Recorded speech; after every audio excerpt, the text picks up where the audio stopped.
मेरे प्यारे साथियों, आज हम चट्टान एवं खनिज के बारे में पढ़ेंगे। इससे पहले हम लोग पृथ्वी के ताक झाँक पढ़ लिए थे और आज हम चट्टान एवं खनिज के बारे में पढ़ेंगे। ठीक है बच्चों, सॉरी बच्चों कहा जाता है बार बार। चलिए तो हम शुरू करते हैं चट्टान से, ठीक है, और नोट्स के माध्यम से शुरू करते हैं जिससे आप लोगों को परेशानी ना हो। और देखते हैं सबसे पहले तो अब हम चट्टान के बारे में जानना चाहेंगे। तो चट्टान सबसे पहले जानेंगे कि चट्टान क्या होता है। चट्टान धरातल पर पाए जाने वाले वे स्थलाकृतियां जो कोमल, कठोर व अनियमित आकार की हो उसे चट्टान कहते हैं। देखिए यहाँ पर परिभाषा क्या कहता है कि वे जो कोमल भी हो, कठोर भी हो और वो अनियमित आकार, मतलब कोई इसका आकार ना हो, तो उसे चट्टान कहते हैं। चट्टान मुख्यतः तीन प्रकार के होते हैं। चट्टान मुख्यतः तीन प्रकार के होते हैं। पहला है आग्नेय चट्टान, अवसादी चट्टान, रूपांतरित या कायांतरित चट्टान। तो सबसे पहले हम आग्नेय चट्टान को देखेंगे कि आग्नेय चट्टान क्या है। आग्नेय चट्टान वे चट्टान जो ज्वालामुखी उद्गार के पश्चात निकले हुए लावा व तरल पदार्थों तथा धरातल के नीचे अत्यधिक गर्मी के पश्चात संघनित होकर बने चट्टान को आग्नेय चट्टान कहते हैं। देखिए बच्चों, वे चट्टान जो ज्वालामुखी उद्गार के पश्चात निकले हुए लावा व तरल पदार्थों तथा धरातल के नीचे अत्यधिक गर्मी के पश्चात, मतलब अधिक गर्मी के बाद जो है संघनित होकर बने चट्टान को आग्नेय चट्टान कहा जाता है। ठीक है, तो जैसे देखिए ज्वालामुखी जो उद्गार थे, ज्वालामुखी विस्फोट जो होता है तो उसके साथ लावा भी निकलता है, तरल पदार्थ भी निकलते हैं। तो जैसे में कि ग्रेनाइट है, बेसाल्ट है, काइनाइट है, डायोराइट है, शेल, बैथोलिथ, फेकोलिथ, लेकोलिथ इत्यादि, ये सारे जो है आग्नेय चट्टान के उदाहरण हैं। ये सारे क्या है बच्चों, आग्नेय चट्टान के उदाहरण हैं। अब है अवसादी चट्टान। अवसादी चट्टान, अवसादी चट्टान क्या कहता है, देखिए वे चट्टान जिनका निर्माण समुद्र तल के नीचे विभिन्न प्रकार के अवसादों व जीवाश्मों के परत दर परत जमा होने से होता है। मतलब जो समुद्र का तल जो होता है उस पर परत दर परत अवसाद जमता है, वह जीवाश्म होता है, उसे अवसादी या परतदार चट्टान कहते हैं। जैसे कोयला, चूना पत्थर, नमक, बलुआ पत्थर इत्यादि, ये सारे जो है अवसादी चट्टान के उदाहरण हैं। ठीक है, यहाँ से कोई दिक्कत नहीं। अब यहाँ पर समझ आएगा कि समुद्र तल कहाँ है, जहाँ पर समुद्र है उसके तल पर जमा हो जाता है अवसाद। जैसे कि हम लोग देखते हैं कि जहाँ पर मतलब खुदाई होता है वहां पर देखते हैं कि मिट्टी का परत जो होता है तो एकदम एक बराबर जैसा होता है, एक बराबर। जैसे में कि काली मिट्टी है उसका परत अलग है, मतलब 5 इंची हो, 10 इंची हो, 20 इंची हो, लेकिन परत रहता है। और उसके बाद में भूरा मिट्टी है उसका परत दर परत रहता है, मतलब सारी मिट्टी का परत दर परत वह देखने को मिलता है। ठीक है, अब आते हैं कायांतरित या रूपांतरित चट्टान। मतलब नाम से स्पष्ट हो जाता है कि रूपांतरित रूप को बदलने वाला चट्टान है। जब अत्यधिक ताप व दाब के कारण आग्नेय व अवसादी चट्टान में गुण व स्वरूप में परिवर्तन हो जाता है। तो यहाँ पर कहता है आग्नेय चट्टान व अवसादी चट्टान को जो है ताप और दाब दोनों मिलता है तो उसका रूप बदल जाता है।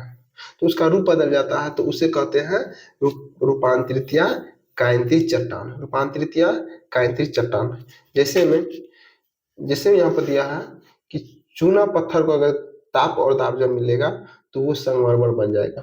बलुआ पत्थर को ताप मिलेगा और दाब मिलेगा तो क्वार्ज बन जाएगा। कोयला से ग्रेनाइट बन जाएगा, हीरा बन जाएगा। ग्रेनाइट से सॉरी कोयला से ग्रेफाइट और हीरा बनेगा। ग्रेनाइट से नाइस बनेगा। सेल से जब उसको ताप और दाब मिलेगा तो उससे स्लेट बन जाएगा। ठीक है, चट्टान जो है मतलब 20 प्रकार के खनिजों से बना है। चट्टान 20 प्रकार के खनिज। अब हम मन में ये बार बार क्वेश्चन रहेगा कि आखिर खनिज होता क्या है, खनिज होता क्या है। तब हम जानने का प्रयास करेंगे कि खनिज क्या है।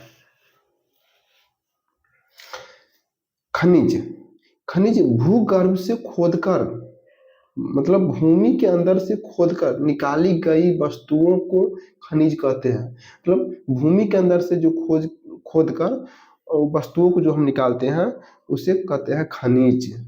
ठीक है। खान, खान दिमाग में आता है कि आखिर खान होते जैसे कि सोना का खान हो गया, कोयला का खान हो गया, बहुत सारे खान हो जाता है। तो मन में क्वेश्चन आता है आखिर खान होता क्या है। तो खान क्या होता है कि भूगर्भ में स्थित वे स्थान, भूगर्भ में स्थित वे स्थान जहां से खोदकर निकाले जाते हैं, जहाँ खोदकर खनिज निकाले जाते हैं उसे खान कहते हैं। जैसे में कि कोयला निकालते हैं, खोदकर ही निकालते हैं, सोना खोदकर ही निकालते हैं, तो उसे खान कहेंगे। वो तो समझ में आ गया होगा कि खान किसे कहते हैं, खनिज क्या है। ठीक है, इसको नोट्स कर लीजिएगा। ठीक है। अब आते हैं कि खनिज कितने प्रकार का है। खनिज दो प्रकार के होते हैं, धात्विक खनिज और धात्विक खनिज। धात्विक खनिज क्या है, जिन खनिजों में लोह व अलोह की मात्रा, अलोह की मात्रा होता है उसे खनिज मात्रा पाए जाते हैं उसे धात्विक खनिज कहते हैं। जिन खनिजों में लोह व अलोह की मात्रा, मतलब लोहा की मात्रा हो या अलोहा जिसमें लोहा की मात्रा नहीं हो, तो वो खनिज जो पाए जाते हैं तो उसे धात्विक खनिज कहते हैं। जैसे में कि लोहा है, निकेल है, मैग्नीज है, कोबाल्ट, टंगस्टन, सीसा, जस्ता, सोना, चांदी, टीन, तांबा इत्यादि, ये सारे क्या हो जाएगा, धात्विक खनिज का उदाहरण है। धात्विक खनिज दो प्रकार के होते हैं, लोह युक्त खनिज और लोह युक्त खनिज। तो नाम से स्पष्ट है कि लोह युक्त जिसमें लोहा की मात्रा हो और जिसमें लोहा की मात्रा नहीं हो। तो देखते हैं, तो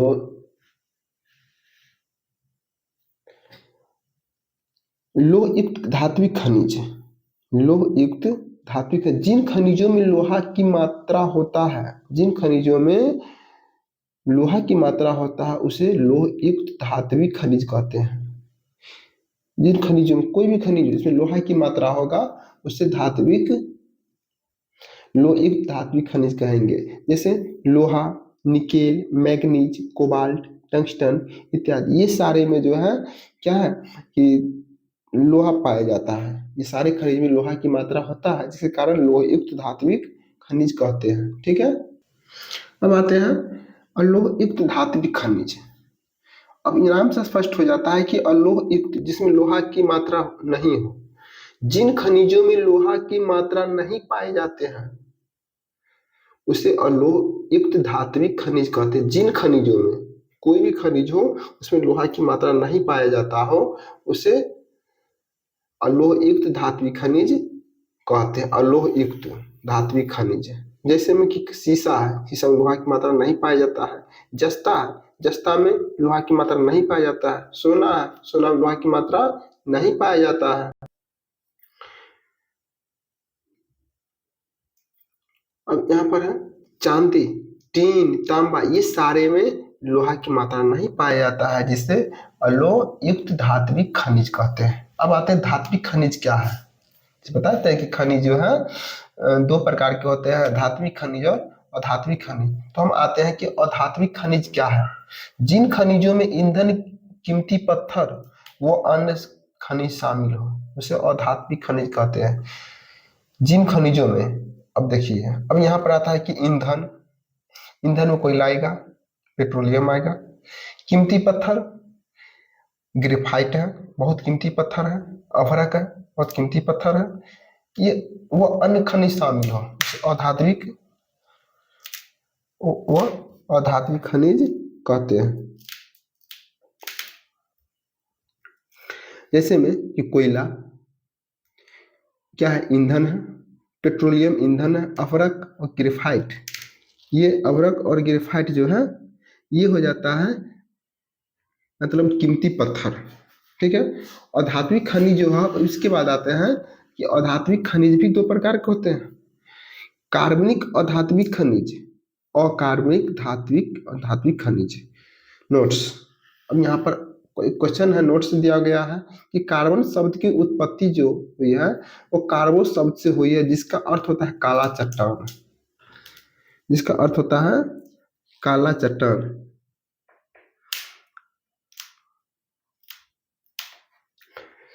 तो ये जहां तक समझ में आ गया होगा, तो आगे चलते हैं कार्बनिक और धात्विक खनिज। पहला धात्विक खनिज का और धात्विक खनिज का जो उदाहरण है, पहला है कार्बनिक और धात्विक खनिज। मतलब कार्बनिक और धात्विक, जिन खनिजों में कार्बन की मात्रा हो, जो जीवाश्म अर्थात कार्बन का अंश होते हैं या मात्रा पाया जाता है, उसे कार्बनिक खनिज कहते हैं। वो जिन खनिजों में जीवाश्म अर्थात कार्बन के अंश होते हैं उसे कार्बनिक खनिज कहते हैं। जैसे कोयला, कोयला में अगर कार्बन नहीं रहेगा तो कोयला जलेगा नहीं। एक नंबर कोयला वो होता है जिसमें कार्बन की मात्रा पाया जाता है। जैसे हम बताते हैं कि कोयला का जो है कार्बन जो पाया जाता है, देखिए कोयला जो 4 प्रकार के होते हैं, कोयला 4 प्रकार के होते हैं। सबसे पहले होता है एंथ्रासाइट कोयला, जिसमें कार्बन की मात्रा देख रहे हैं बच्चों, 90% से अधिक कार्बन की मात्रा है।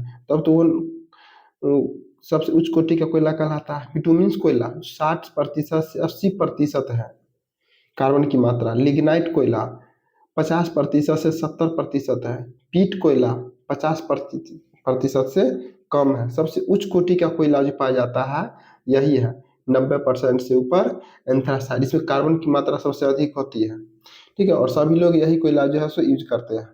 ठीक है, तो अब तो समझ में आ गया होगा कि कार्बनिक अधातु खनिज क्या है, इसमें कोई कार्बन के अंश पाए जाते हैं। अब आते हैं कि अकार्बनिक खनिज, जिन खनिजों में कार्बन के अंश नहीं होते हैं, जिन खनिजों में कार्बन के अंश नहीं होते हैं उसे अकार्बनिक खनिज कहते हैं। जैसे अभ्रक, कार्बन की मात्रा नहीं है, अभ्रक में कार्बन की मात्रा नहीं, ग्रेफाइट में कार्बन की मात्रा नहीं है क्योंकि इसमें पत्थर है तो कार्बन की मात्रा होगा नहीं।